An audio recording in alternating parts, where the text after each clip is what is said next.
খুলনায় মেডিকেল শিক্ষার্থীদের বিক্ষোভ মিছিল ও প্রতিবাদ সমাবেশ। বিস্তারিত দেখুন staff reporter GM Abu Saeed মিন্টুয়ের পাঠানো ভিডিওচিত্রে। আজ 25 ফেব্রুয়ারি খুলনার শিববাড়ি চত্বরে খুলনার সরকারি ও বেসরকারি মেডিকেল শিক্ষার্থীগণ বিক্ষোভ মিছিল ও প্রতিবাদ সমাবেশ করেন।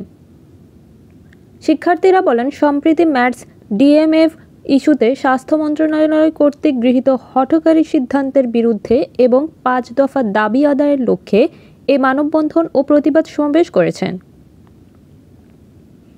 এ সময় শিক্ষার্থীগণ বিভিন্ন স্লোগান দিতে থাকে।